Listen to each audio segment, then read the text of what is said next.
Hey guys, it's Miss DeLuck again, out of the basement because it's quiet in the house today. Today I'm going to read you a story called Caroline's Comets, a true story about a girl named Caroline who became the first female scientist to be paid back in the 1700s.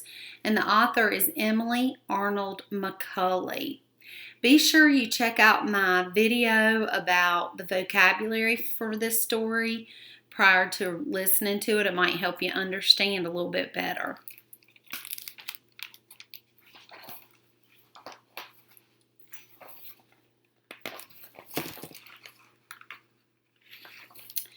Caroline, Herschel's father, was the first to show her the stars. Caroline wrote about it in her autobiography. I remember his taking me on a clear, frosty night into the street to make me acquainted with several of the most beautiful constellations after we had been gazing at a comet which was then visible.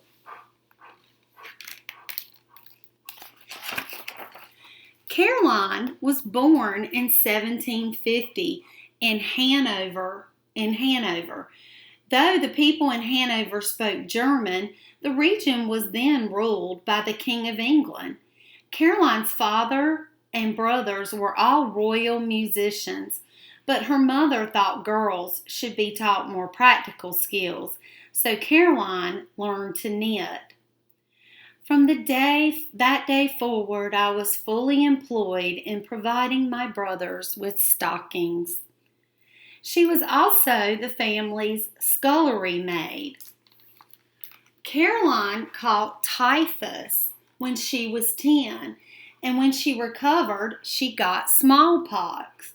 The first, the typhus, stunted her growth, and the second scarred her face.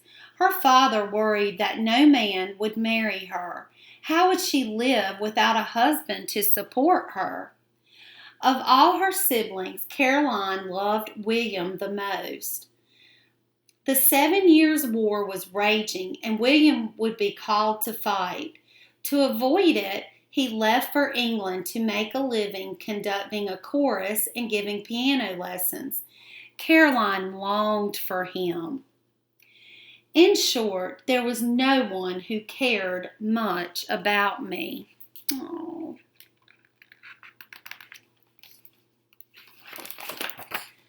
By the time Caroline was 22 years old, it seemed nothing good would ever happen.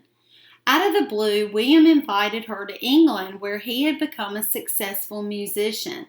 He would teach Caroline to sing so she could perform with his chorus and earn her own living. After William paid for a maid to replace Caroline, her family grudgingly let her go. William came to fetch her.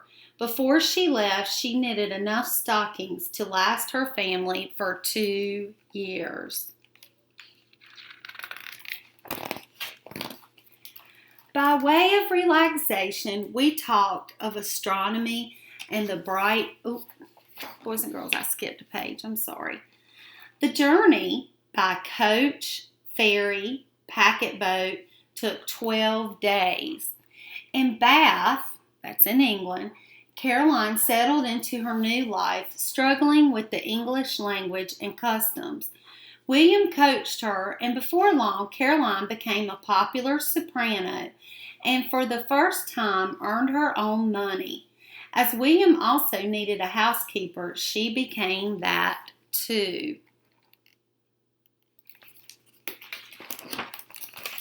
By way of relaxation, we talked of astronomy and the bright constellations with which I had made acquaintance during the fine nights we spent in Postwagen traveling through Holland.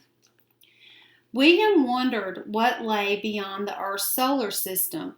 Were there other solar systems? How did stars form? How far away were they? Was there life on other planets, on stars, or on the moon?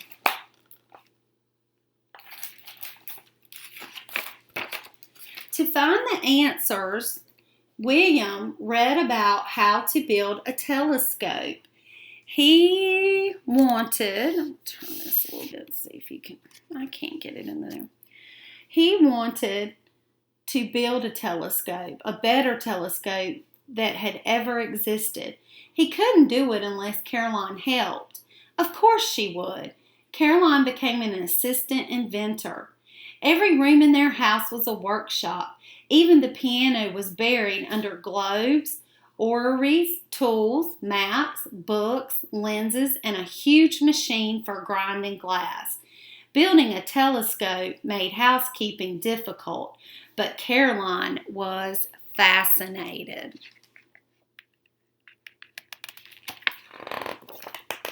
The first telescope was 5 feet long with a 6-inch mirror that magnified 6,000 times.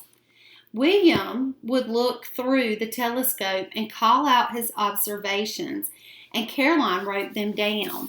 They discovered that the great blurry disk of light called the Milky Way was made of millions of stars. Theirs was the best telescope in the world. They used it as often as possible, no matter what the weather, and in the winter, Caroline's ink froze.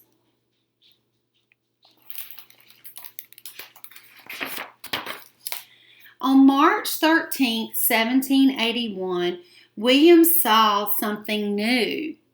It might be a planet, but no new planet had been discovered for thousands of years.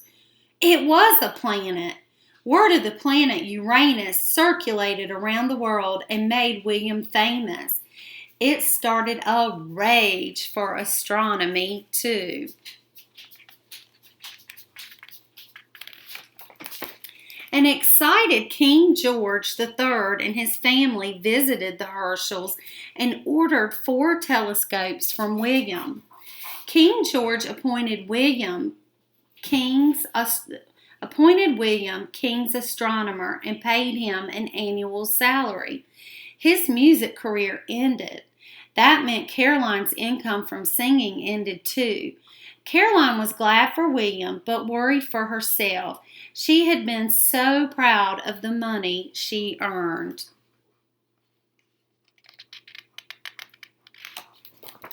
William needed Caroline's help more than ever. He began a sweep of the sky, section by section. To do it, he made a 20-foot telescope.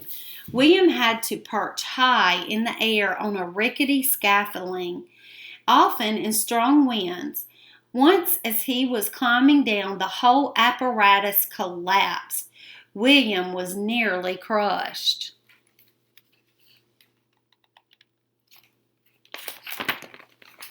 Another time, Caroline ran in the snow, slipped, and fell.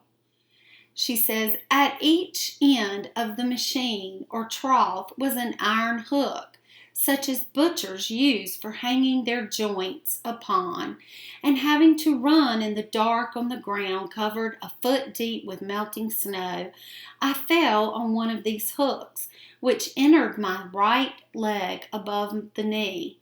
My brother's call, "Make haste!" I could only answer by a pitiful cry, "I'm hooked." Caroline pulled the hook out of her leg herself.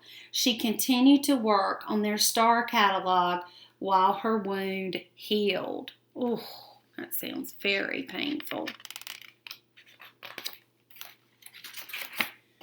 William made a small telescope for Caroline. He taught her math so she could calculate the positions of the stars. She said, I found I was to be trained for an assistant astronomer. I was to sweep for comets. Caroline always did whatever her brother asked. In 1783, Caroline discovered 14 previously unknown nebulae and a star cluster and 2 new galaxies.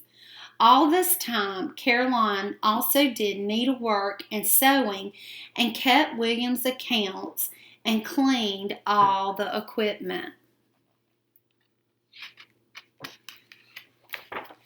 In 1786, William went to visit astronomers around Europe.